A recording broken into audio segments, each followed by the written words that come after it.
Mm.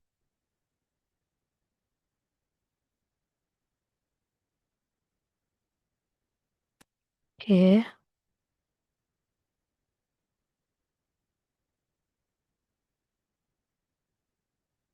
ॐ अज्ञानतिमिरान्धस्य ज्ञानाञ्जनशलाकया चक्षुरुन्मीलितं तस्मै श्रीगुरवे नमः। नमो ॐ विष्णुपादाय कृष्णप्रेष्ठाय भूतले श्रीमते भक्तिवेदान्त स्वामिन्निति नामिने। नमस्ते सारस्वते देवे गौरवाणी प्रचारिणे निर्विशेष शून्यवादी पाश्चात्यदेशतारिणे।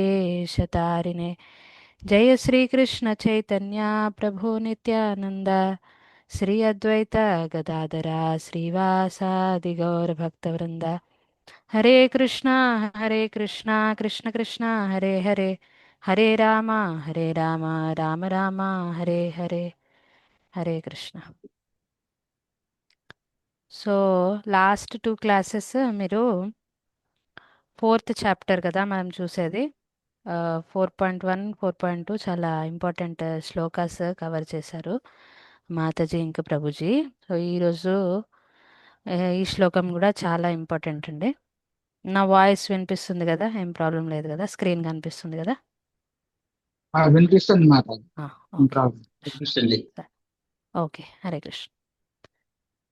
స ఎవాయం మయా తేద్య యోగ యోగ ప్రోక్త పురాతన భక్తోసి మే సఖా చేతి రహస్యం హేతదుత్తమం. స ఏవాద్యం మయా తేద్య యోగ ప్రోక్త పురాతన భక్తోసి మే సఖా చేతి రహస్యం హేతదుత్తమం. Okay, word to word translation ఒకరు చదవరా?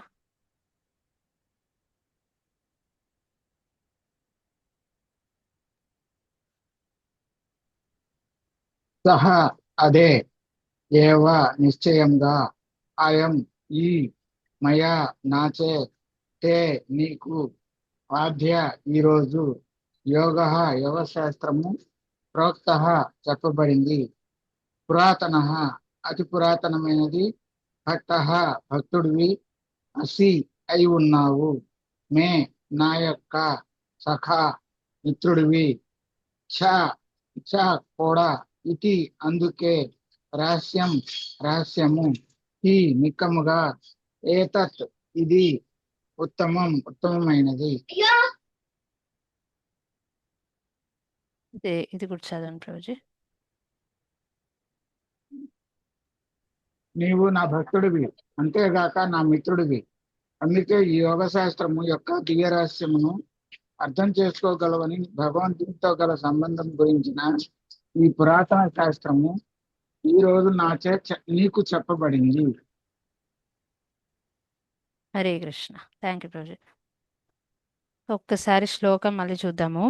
స వాయం మయా తేద్య అంటే ఈరోజు నీకు యోగ ప్రోక్త పురాతన యోగ, ఈ జ్ఞానం, ఈ యోగ శాస్త్రం ఏదైతే భగవంతుడికి సంబంధించిన జ్ఞానం ఏదైతే ఉందో, ప్రోక్త చెప్తున్నాను, పురాతనమైన జ్ఞానము, భక్తోసీమే సఖాచేతి, భక్తుడివి ఇంకా నా మిత్రుడివి, సఖుడివి. కాబట్టి ఎలాంటి జ్ఞానం అంటున్నారు? రహస్యం ఏతద్ ఉత్తమం.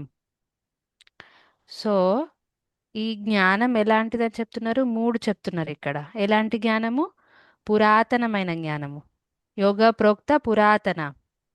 ఇంకేమంటున్నారు? రహస్యం, ఉత్తమం. 3 చెప్పారు ఇక్కడ. సో పురాతనం, దీని గురించి మీరు ఇంకా చర్చించారు లాస్ట్ క్లాసెస్లో. ఎలా పురాతనం, ఎందుకు పురాతనం? ఎందుకంటే భగవంతుడు ఈ జ్ఞానం ఎప్పుడు ఇచ్చారని చెప్తున్నారు? ఎప్పుడో సన్ గాడ్ వివస్వాన్, సూర్యదేవుడికి ఎన్నో ఏళ్ళ క్రిందట. ప్రభుపాద్ రాస్తారు పర్పోట్లో, దాదాపుగా 120 మిలియన్ ఇయర్స్ ఎగో మినిమం అని రాస్తారు. సో అన్ని ఏండ్ల కిందట, అంత పురాతనమైనది. అది ఈ కల్పంలో మాత్రమే. బ్రహ్మదేవుడి యొక్క ఒక్క రోజుని మనం ఒక కల్పం అని అంటారు. సో ఆ కల్పంలో మనకు ఈ జ్ఞానము సూర్యదేవుడికి ఇచ్చారు భగవంతుడు, అంతకంటే ముందు కూడా ఇచ్చుండొచ్చు. అది దాని మెన్షన్ లేదు, కానీ ఇదైతే అంటే మినిమం ఇంత పురాతనమైనది ఈ జ్ఞానం. తర్వాత ఏం చెప్తున్నారు? రహస్యమైన జ్ఞానం. ఈ శ్లోకంలో రహస్యం అని చెప్తున్నారు. ఇంకేంటి? ఉత్తమమైన జ్ఞానం. ఉత్తమం అంటే మీకు తెలుసు కదా, బెస్ట్ నాలెడ్జ్. ఉత్తమం అన్నదానికి ఇంకొక మీనింగ్ కూడా ఉందండి. తమ అంటే తమో గుణం. ఈ తమో గుణం నుంచి ఏదైతే మనల్ని పైకి లేపుతుందో ఉత్తమ, దాన్ని ఉత్తమమైన జ్ఞానం అని కూడా అంటారు. తమో గుణం నుంచి మనల్ని ఏదైతే పైకి తీసుకొస్తుందో దాన్ని ఉత్తమమైన జ్ఞానం అని కూడా మనం అనొచ్చు. ఉత్తమంకి ఈ రెండో మీనింగ్ కూడా మనం కన్సిడర్ చేయొచ్చు. సో ఉత్తమం గురించి మనం లాస్ట్ చాప్టర్లో డిస్కస్ చేసిన శ్లోకాల్లో మనం చూసాము. కామయేష క్రోధయేష రజోగుణ సముద్భవ. కామము క్రోధం అవుతుంది, క్రోధం మోహం అవుతుంది. దాంతో ఏమవుతుంది? మోహం అంటే ఇది క్రోధం రజోగుణం నుంచి సంభవిస్తాయి. క్రోధం అంటే ఇది తమోగుణంకి సంబంధించింది. తమోగుణం అంటే ఇది అజ్ఞానము. మనం ఏం చేస్తామో ఏంటో మనం మర్చిపోతాము, పోతుంది, స్మృతి భ్రంశ, అది డిస్కస్ చేసుకున్నాం కదా లాస్ట్ టైం. ఆ అజ్ఞానంని జయించాలంటే మనకేం కావాలి? జ్ఞానం కావాలి. అందుకనే ఇక్కడ జ్ఞానం, దివ్య జ్ఞానం గురించి భగవంతుడు ఇక్కడ మనకు చెప్తున్నారు. సో ఈ జ్ఞానం యొక్క హిస్టరీ గురించి చెప్తున్నారు. ఇంకా ఈ చాప్టర్లో తన గురించి జ్ఞానం కూడా ఇస్తారు. మనం ముందు ముందు రేపు ఎల్లుండి శ్లోకాల్లో చూస్తాము. తన గురించి జ్ఞానం ఇస్తారు. సో ఈ దివ్య జ్ఞానం మనకు ఉత్తమమైన జ్ఞానం. తమస్సు రజో తమో గుణాల నుంచి మనల్ని పైకి తీసుకొచ్చే జ్ఞానం. ఇదేంటంటే, ఎలాగైతే మనకు సన్ ని క్లౌడ్స్ కవర్ చేసినప్పుడు మబ్బు పడిపోతుంది కదా, అప్పుడు మనకు కనిపించదు, అంటే సూర్యుడు కనిపించడు సరిగ్గా.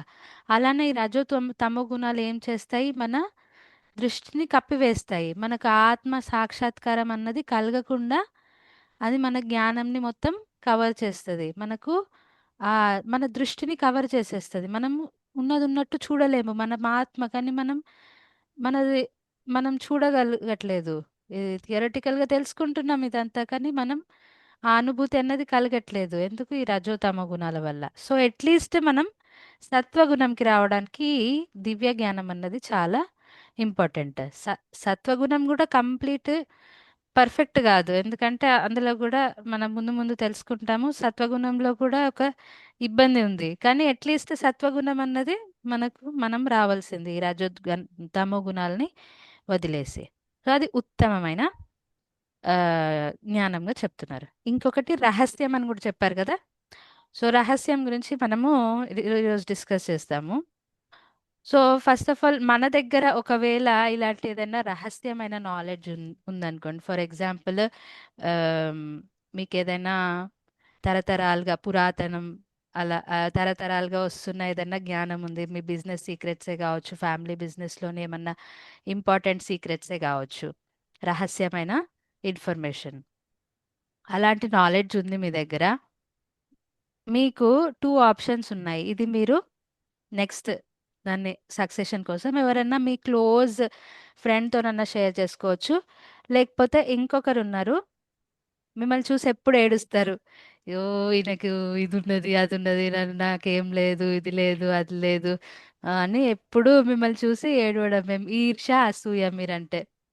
సో ఎలాంటి వాళ్ళతో మీరు షేర్ చేసుకుంటారు ఇలాంటి టాప్ సీక్రెట్, మీ దగ్గర ఉన్న రహస్యమైన జ్ఞానం మీ దగ్గర ఒకవేళ ఉంటే మీరు ఎలాంటి వ్యక్తితో షేర్ చేస్తారు?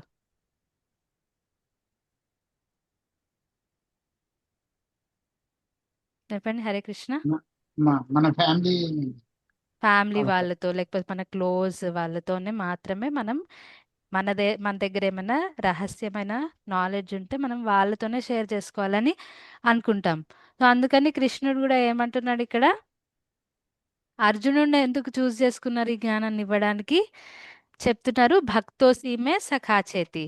నువ్వు భక్తుడివి, నా భక్తుడివి, ఇంకా నా మిత్రుడివి, కాబట్టి నేను ఈ జ్ఞానంని నీకు చెప్తున్నాను. అదే జ్ఞానం, అదే పురాతనమైన జ్ఞానం ఏదైతే నేను ఆల్రెడీ సూర్యదేవుడికి చెప్పాను, అది పరంపరలో వచ్చింది. ఆ జ్ఞానం నేను నీకెందుకు చెప్తున్నాను, నువ్వు భక్తుడివి ఇంకా నా మిత్రుడివి కాబట్టి నేను చెప్తున్నాను అని చెప్పారు. దుర్యోధనుడిని ఎంచుకోలేదు, శిశుపాలుని ఎంచుకోలేదు, కర్ణుడిని ఎంచుకోలేదు, ఇంకా మిగతా ఎవరిని కూడా ఎంచుకోలేదు. అర్జునుడిని ఎందుకు ఎంచుకున్నారంటే మెయిన్గా ఆయన భక్తుడు కాబట్టి. అంటే భక్తులు భక్తులు ఇంకా మిత్రుడు అన్నారు. మనం మనం భక్తుల కేటగిరీలో మనం ఉంటామని మనం అర్థం చేసుకోవచ్చు. అట్లీస్ట్ ఉండాలని అనుకోవచ్చు. ఎందుకంటే భక్తులు ఈ రెండు ఎందుకు చెప్పారంటే అర్జునుడికి కృష్ణుడికి సంబంధం ఉన్నది. ఆ సంబంధం, ఆ రిలేషన్షిప్ వల్ల ఆయన చెప్పడానికి రెడీ ఉన్నారు, కృష్ణుడు చెప్పడానికి రెడీ ఉన్నారు. సంబంధమే లేకపోతే చెప్పడానికి ఏం ఇష్టం ఉంటుంది, పట్టించుకోరు కూడా. చెప్పాలనుకున్నా కానీ ఆ వినేవాడికి ఏం ఇంట్రెస్ట్ ఉండదు సంబంధం లేకపోతే. ఇప్పుడు మనము దారిన పోతున్నాము, ఎటో వెళ్తున్నాము, దారిన ఎవరో కలిసారు, ఆయనకు అన్ని విషయాలు మన గురించి ఏమైనా చెప్తామా? చెప్పం కదా. ఎందుకంటే ఆ సంబంధమే లేదు, ఆ రిలేషనే లేదు. ఎప్పుడైతే ఒక రిలేషన్ ఉంటుందో అప్పుడే కదా ఏదైనా విషయం మనం ఎవరితోనన్నా షేర్ చేసుకుంటాము. సో ఇక్కడ అర్జునుడికి కృష్ణుడికి మధ్యలో ఒక మంచి సంబంధం ఉన్నది. అందుకనే కృష్ణుడు ఈ విషయాన్ని అర్జునుడితోని షేర్ చేసుకుంటున్నాడు, చెప్తున్నాడు, జ్ఞానాన్ని అందిస్తున్నాడు. సో ఇక్కడ ఒక క్వశ్చన్ మీకు ఏంటంటే, ఈ భగవద్గీత యథాతథం ఏదైతే ఉందో 75 లాంగ్వేజెస్ కంటే ఎక్కువ, ఓన్లీ యథాతథం గురించి చెప్తున్నాను, ఇంకా చాలా వర్జన్స్ ఉన్నాయి. అవన్నిటి లెక్కలు నాకు తెలీదు. కానీ ఇదైతే 75 లాంగ్వేజెస్ కంటే ఎక్కువ మనకు డిస్ట్రిబ్యూట్ చేస్తున్నారు మనకు అన్ని దేశాల్లో. ఇంకా 500+ మిలియన్ కాపీస్ ఇప్పటివరకు సేల్ అయ్యాయంట. నేను ఇంటర్నెట్లో నుంచి తీసుకున్నాను. నంబర్స్ అటు ఇటు కొంచెం ఉండొచ్చు, బట్ చెప్పాలనుకున్నది ఏంటంటే ఇన్ని కాపీస్ ఉన్నాయి, ఇంత సేల్ అవుతున్నాయి. మరి దీన్ని రహస్యం అని ఎందుకు అంటున్నారు? రహస్యం అని ఎందుకు? ఇది ఆల్రెడీ ఉంది అందరి దగ్గర. మనం ఏ ఇస్కాన్ టెంపుల్కి వెళ్ళినా మనకు 200-300 రూపీస్లో వచ్చేస్తుంది భగవద్గీత పుస్తకంని. మరి ఇది రహస్యం ఎందుకు? అందరికీ అవైలబుల్ ఉంది కదా, 200-300, అంత టాప్ సీక్రెట్ రహస్యమైనది అంటే మరి దాని వాల్యూ అంతేనా? 200-300 రూపీస్, అది అందరికీ అవైలబుల్ ఉంది, ఎవరైనా తీసుకోవచ్చు. కొన్నిసార్లు రోడ్ మీద కూడా అమ్ముతూ కనిపిస్తారు మీకు భక్తులు. మరి రహస్యం అని ఎందుకు అంటారు? ఏమైనా గెస్ చేయగలుగుతారా? దీని గురించి మనం ఈరోజు చర్చించుకుందాం, ఎందుకు రహస్యం అన్నది. సో ఈ భగవద్గీత అర్థం చేసుకోవడానికి కూడా ఇందులో క్వాలిఫికేషన్ చెప్తున్నారు. ఆ, కృష్ణ భక్తోసీమే సఖాచేతి అన్నారు. సో ఇవి రెండు చెప్పారు, భక్తుడు ఇంకా మిత్రుడు అని చెప్పారు. సో మరి క్వాలిఫికేషన్ ఏంటన్నట్టు? ఇవన్నీ ఏం కాదు. ఏంటి? మంచిగా సాంస్క్రిట్ నాలెడ్జ్ ఉండడము, మంచిగా చదవగలగడము, ఆ, అదేంటి వ్యాకరణ, సాంస్క్రిట్ వ్యాకరణ, ఆ, పద విచ్ఛేదన, అవన్నీ ఏం అవసరం లేదు. నీకుంత జ్ఞానం, నీకు ఆల్రెడీ నువ్వు స్కాలర్వి అని నేను చెప్తున్నా అర్జున అనట్లేదు. ఇంకేంటి? ఏమన్నా డిగ్రీస్, మెడికల్ డిగ్రీ లేకపోతే ఎంబీఏ, ఐఐటి, అవన్నీ ఏం అవసరం లేదు. పెద్ద హోదా అవసరం లేదు ఈ భగవద్గీతను అర్థం చేసుకోవడానికి. హై బర్త్, బ్రాహ్మణ కులంలో పుట్టాల్సిన అవసరం లేదు. పెద్ద పండితుడు, పుట్టుకతో పెద్ద పండితుడు ఉండాల్సిన అవసరం లేదు. అంటే అర్జున, నువ్వు క్షత్రియ వంశంలో, ఇంత గొప్ప భరత వంశంలో పుట్టావు కాబట్టి నేను నీకు ఈ జ్ఞానం ఇస్తున్నా అనట్లేదు కృష్ణ. ఇంకా నువ్వు పెద్ద ధనుర్ధరుడివి, నువ్వు చాలా గొప్పవాడివి, అందుకని నేను నీకు ఈ జ్ఞానం ఇస్తున్నా అనట్లేదు. లేకపోతే నువ్వు చాలా బుద్ధిమంతుడివి, నువ్వు అర్థం చేసుకోగలుగుతావు, వేరే వాళ్ళకి చెప్తే అర్థం చేసుకోలేవు, నువ్వు బుద్ధిమంతుడివి అందుకని ఇస్తున్నా అని కూడా అనట్లేదు. సో మనకు ఇంటెలిజెన్స్ కూడా కాదు క్రైటీరియా. మరి ఈ భగవద్గీత అర్థం చేసుకోవడానికి క్రైటీరియా ఏమని చెప్తున్నారంటే రెండే చెప్తున్నారు. భక్తుడి వన్న కావాలి, మిత్రుడి వన్న కావాలి. ఇంకా మిత్రుడు అంటే మనం భక్తుడి లోపలనే ఇంక్లూడ్ చేసుకోవచ్చు. ఇది మనం ముందు ముందు చూస్తాం, భక్తుల్లో కూడా రకరకాలు ఉంటారు, రకరకాల రసాల్లో. సో ఒక ఫ్రెండ్ లాగా కూడా కృష్ణుడికి సేవ చేయొచ్చు, అది కూడా ఒక భక్తుడి కేటగిరీను. సో మెయిన్గా ఏంటంటే భక్తుడు, భక్తి, భక్తి అన్నది ఉండాలి, అప్పుడు మనకు భగవద్గీత అన్నది అర్థమవుతుంది. సో భగవద్గీత కాపీస్ ఎన్ని ఉన్నా కానీ అది చాలా మందికి చదివే టైం ఉండదు, చదివినా కానీ అర్థం కాదు. ఒకవేళ కొంచెం ఏదో కొంచెం అర్థమైనా కానీ ఆ ఆత్మానుభూతి అన్నది అంత ఈజీగా రాదు. అప్పుడు ఆ సీక్రెట్ అన్నది అవుట్ అయినట్ట, ఇంకా సీక్రెట్ గానే ఉన్నట్ట, చెప్పండి. సీక్రెటా సీక్రెట్ కాదా? గానే ఉన్నాయి. అర్థం సీక్రెట్ గానే అవనప్పుడు ఇంకా ఉన్నట్టే. సీక్రెట్ గా ఉన్నాయి. సీక్రెట్ గానే ఉంది ఇన్ని కాపీస్ ఉన్నా కానీ, ఎందుకంటే ఆ అర్హత మనకు అట్లీస్ట్ రావడానికి మనం ప్రయత్నిస్తూ ఉండాలి, ఆ అర్హత మనం తెచ్చుకోవాలి. అప్పుడు మనకు అన్ని విషయాలు క్లియర్గా ఉన్నది ఉన్నట్టుగా అర్థమవుతుంది. అది ఫస్ట్ పాయింట్. సెకండ్ పాయింట్ ఏంటంటే, చాలా మంది సనాతన ధర్మం మీద ఏవేవో ఏవేవో అంటుంటారు, అబండలు వేస్తారు. ఏంటంటే మీ దాంట్లో ఆమ్, ఇది క్యాస్టిజం ఉంది, అన్టచబిలిటీ, అది ఇది అని ఏవో అంటారు. దీన్ని రీజన్ చూపించుకుంటూ చాలా మంది కన్వర్ట్ కూడా అవుతారు క్రిస్టియానిటీ, ఇస్లాంకి. కానీ ఇక్కడ భగవంతుడు ఏమంటున్నాడు అది చూడాలి మనము. భగవంతుడు అంటున్నాడు, నేను అవన్నీ ఏం పట్టించుకోను. ఫస్ట్ నుంచి మనం చూస్తే కూడా ఆత్మ అని చెప్తున్నాడు. ఇది హిందూ, ముస్లిం అని ఎక్కడ కూడా చెప్పలేదు. ఆత్మ సంగతి అది అందరి విషయం చెప్తున్నాడు. అందరు జీవుల, మనుషులే కాదు ఇంకా అందరి జీవుల సంగతి చెప్తున్నాడు ఇక్కడ.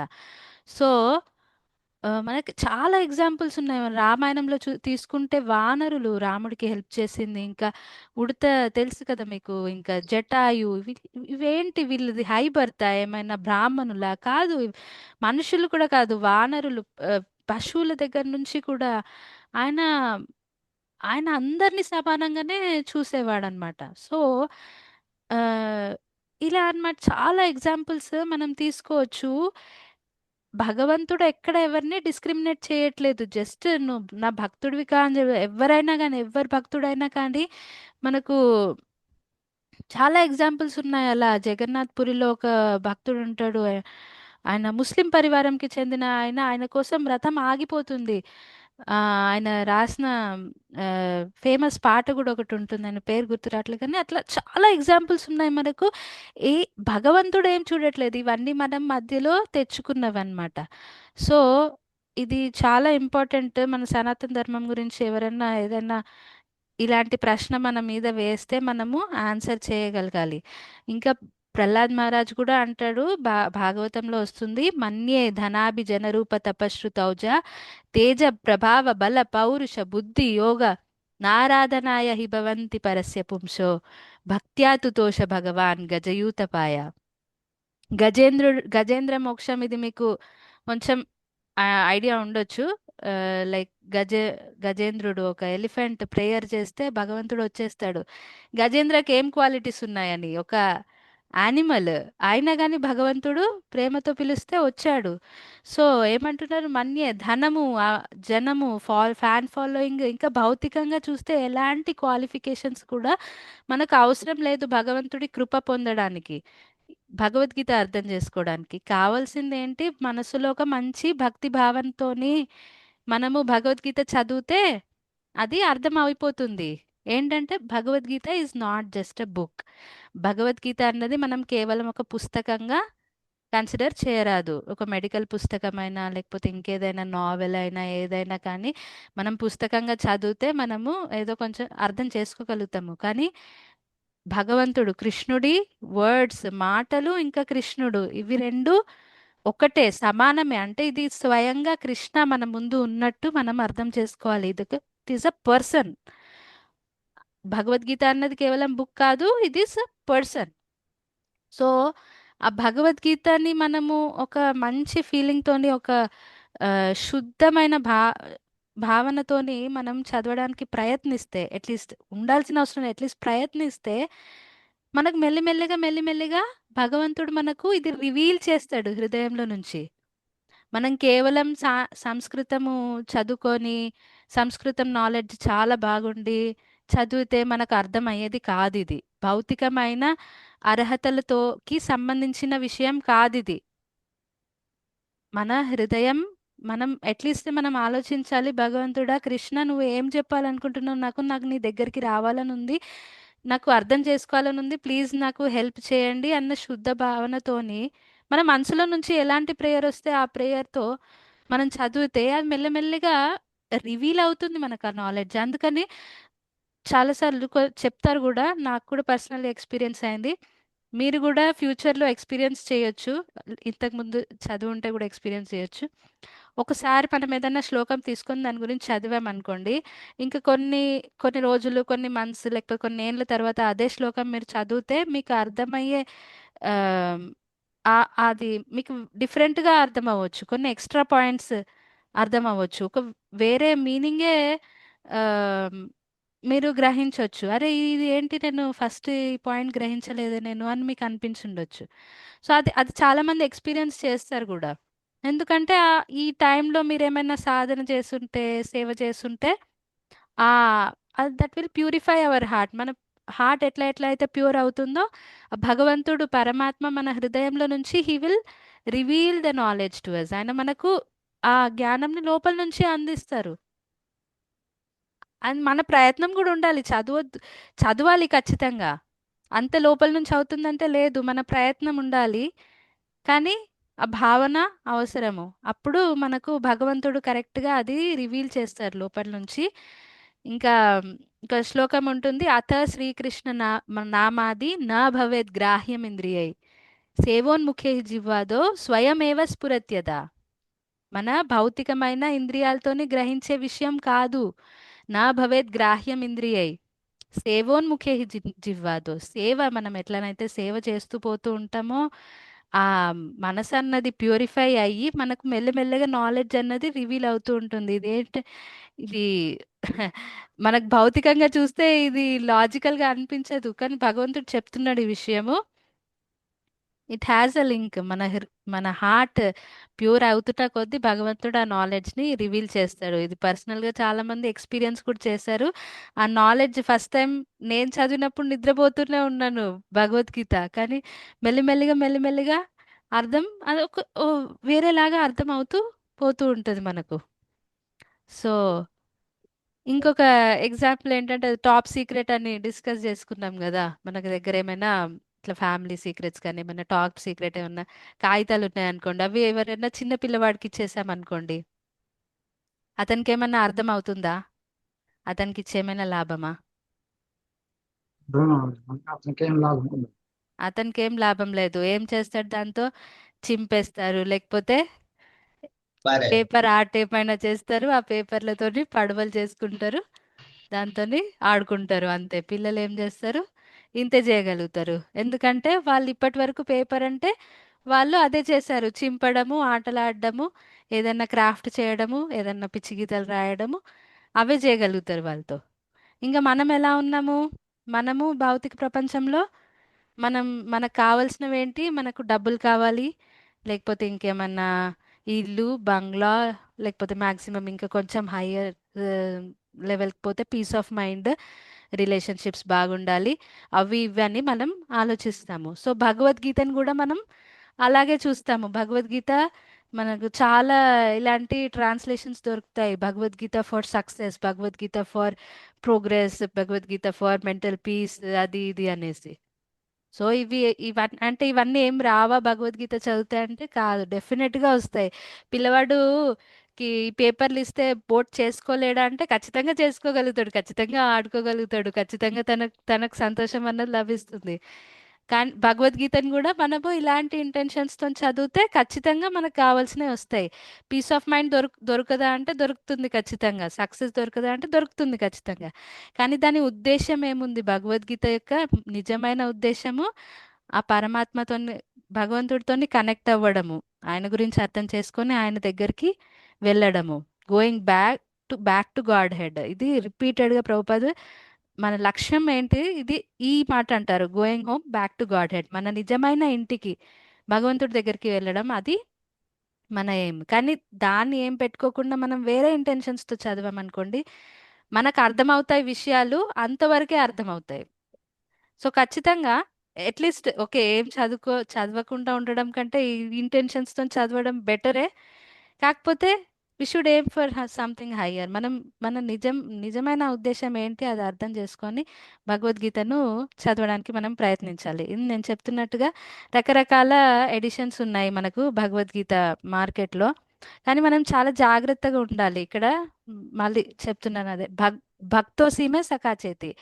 ఎవరు అర్థం చేసుకోగలుగుతారు భగవంతుడిని అంటే? కేవలం భక్తుడు అర్థం చేసుకోగలుగుతాడు. ఇది తర్వాత శ్లోకంలో ఇంకా క్లియర్గా కూడా చెప్తారు ఆ, కృష్ణ ముందు ముందు శ్లోకాల్లో. ఇంకా నేను నా హృదయంని ఎవరు అర్థం చేసుకోగలుగుతారంటే కేవలం భక్తులు అర్థం చేసుకోగలుగుతారు. కాబట్టి మనం ఏ భగవద్గీత అయినా చదవచ్చు, కాకపోతే అది భాష్యం ఎవరు రాశారు అనేది చాలా ఇంపార్టెంట్. అతను భక్తుడా కాదా అది చూడాలి మనం ఖచ్చితంగా. రెండు, భక్తుడు అవునా కాదా, అతను పరంపరకు చెందినవాడా కాదా. సో ఇవి రెండు చూడాలి.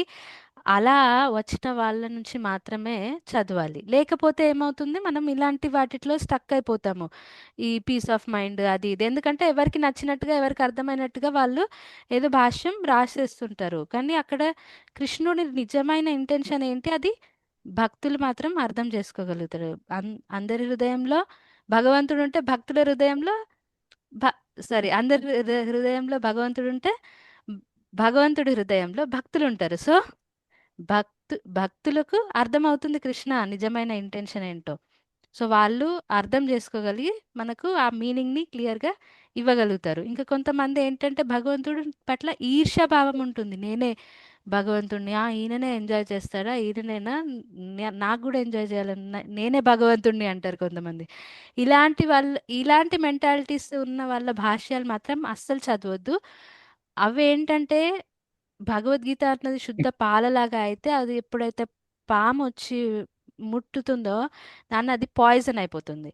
సో ఇలాంటి వాళ్ళ నోట్ల నుంచి మనం భగవద్గీత వింటే అది పాయిజన్ మన చెవులో వేసుకున్నట్టే. సో మనం చాలా జాగ్రత్తగా ఉండాలి. మనం ఎవరి భాష్యం చదువుతున్నాం, ఈ ఆథర్ ఎవరు, ఆయన భక్తుడా కాదా, ఆయన ఏంటిది అన్నది కొంచెం మనం రీసెర్చ్ చేయాలి దాని గురించి. ఎందుకంటే అందరూ ఒక భావంతో రాయరు. అందరూ రాసే కృష్ణునే పక్కకు పెట్టేస్తారండి భగవద్గీత గురించి చెప్పేటప్పుడు. ఇంకా కొందరేమో అంటారు బా- ఆ, అసలు కురుక్షేత్ర యుద్ధం అన్నది నిజంగా కాలేదు, ఇది ఆ, ఏంటంటే కౌరవులు నెగిటివ్ థాట్స్ లాగా, పాండవులు పాజిటివ్ థాట్స్ లాగా, వీళ్ళు నిజమైన వాళ్ళు కాదు. లేకపోతే కృష్ణుడు ఉండే కానీ కృష్ణుడు ఒక గ్రేట్ గ్రేట్ మ్యాన్ ఉండే, ఆయన భగవంతుడు ఏం కాదు అంటారు. అదే భగవద్గీతలో క్లియర్గా కృష్ణుడు చెప్తున్నాడు, మత్తం పరతరం నాణ్యత్ కించిత్ అస్తి ధనంజయ, నాకంటే గొప్ప వాళ్ళు ఇంకెవ్వరు లేరు అనేసి. వాళ్ళు మీనింగ్నే చేంజ్ చేసేస్తారు. సో మనం చాలా జాగ్రత్తగా ఉండాలి ఎవరి భాష్యము ఏం చదువుతున్నాం అనేసి.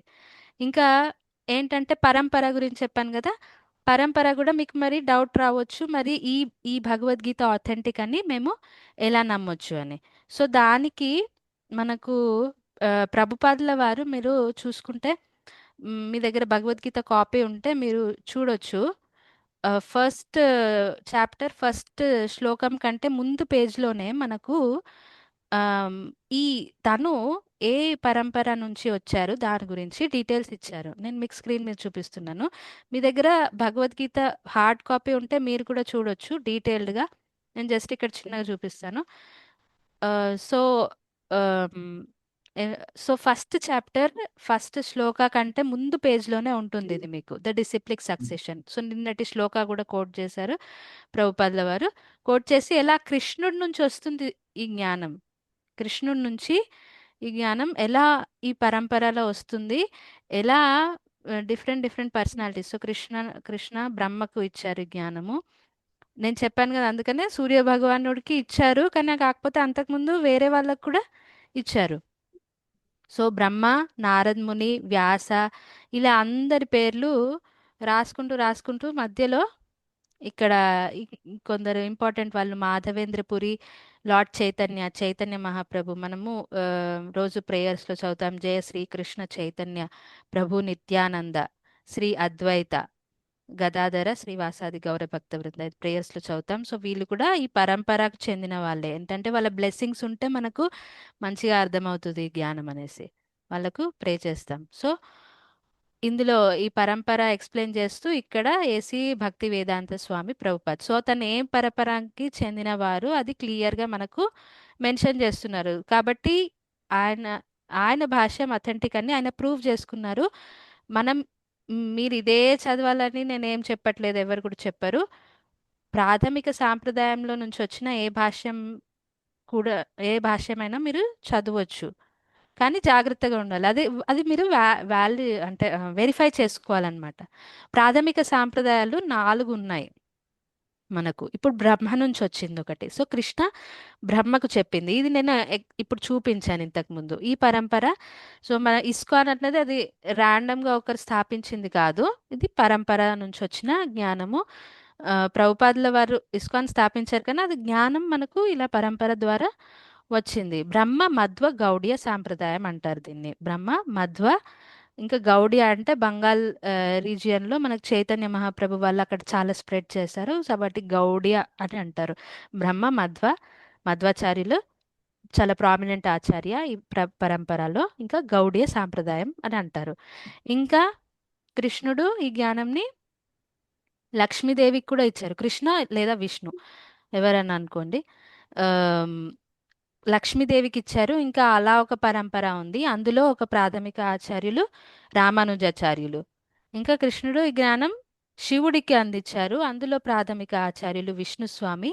చతుష్కుమారులు, బ్రహ్మ యొక్క పుత్రులు చతుష్కుమారులు సనక సనాతన సనంతన, సనక సనాతన సనత్ సనందన. ఈ నలుగురికి హంస అవతారంలో వచ్చి అందించారు ఈ జ్ఞానంని. అందులో నింబార్కాచార్యులు ఒక ప్రాథమిక ఆచార్యులు. వీటికి తగ్గ పరంపరలో వచ్చిన జ్ఞానంని మీరు తీసుకోవచ్చు బోనఫైడ్గా. ఇవి ఎలాంటివంటే ఇవి మనం ఎప్పుడైనా కానీ ఒక ఎడ్యుకేషనల్ ఇన్స్టిట్యూట్ని స్కూల్ సెలెక్ట్ చేసుకుంటే దానికి రికగ్నిషన్ ఉందో లేదో చూస్తాం కదా. ఒక మెడికల్ కాలేజ్లో కానీ ఎందులో అయినా జాయిన్ అవ్వాలంటే దానికి రికగ్నిషన్ ఉందో లేదో చూసుకుంటాం కదా. ఇవి కూడా అలానే ఆధ్యాత్మిక జ్ఞానం పొందాలని అనుకుంటే మనము ఒక రికగ్నిషన్ ఉన్న పరంపరను ఎంచుకోవాలి. ఇది కృష్ణుడి నుంచి మొదలైనవి ఇవి 4 ప్రాథమిక సాంప్రదాయాలు. ఇది చూసుకోవాలి మనం.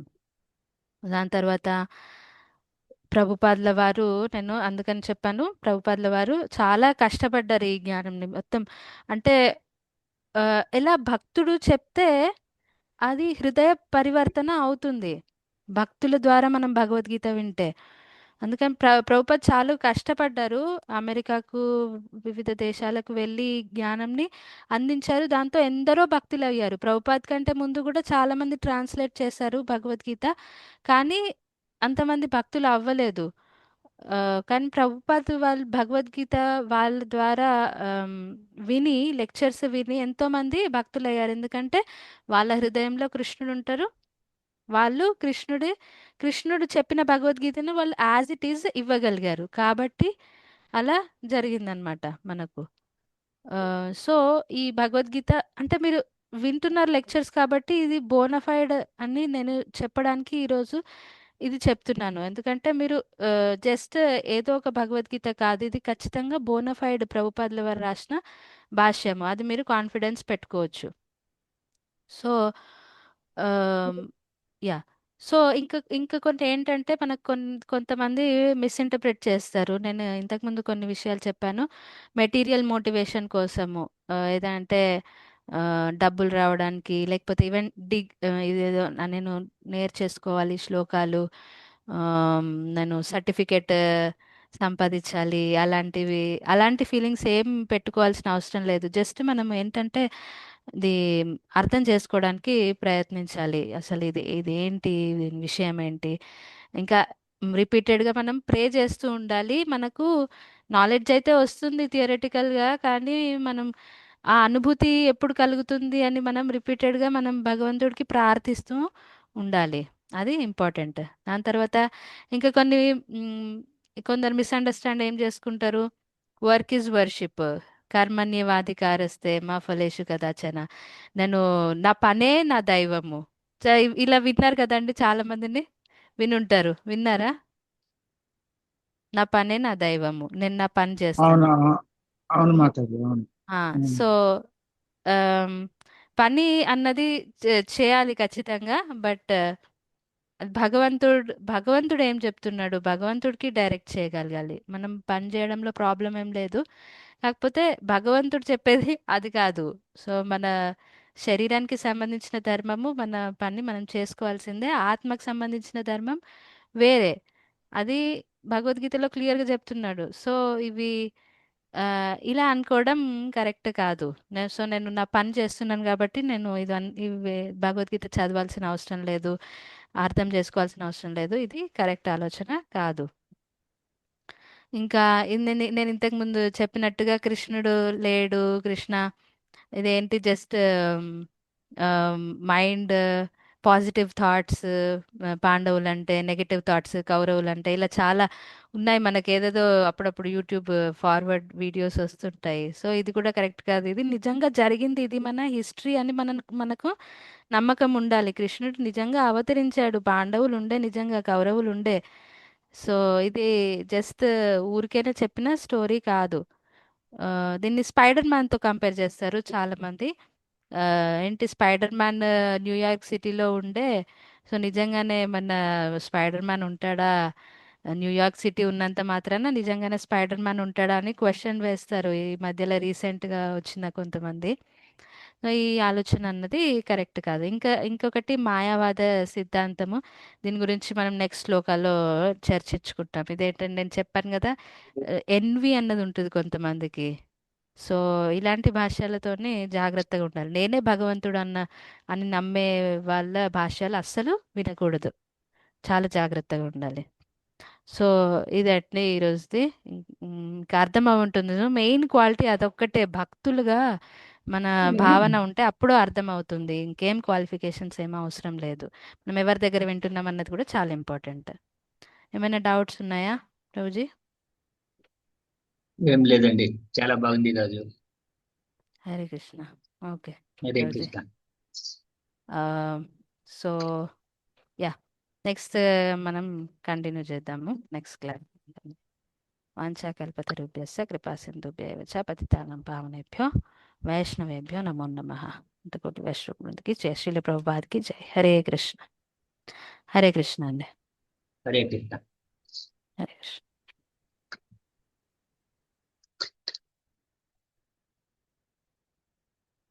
ఏమండి?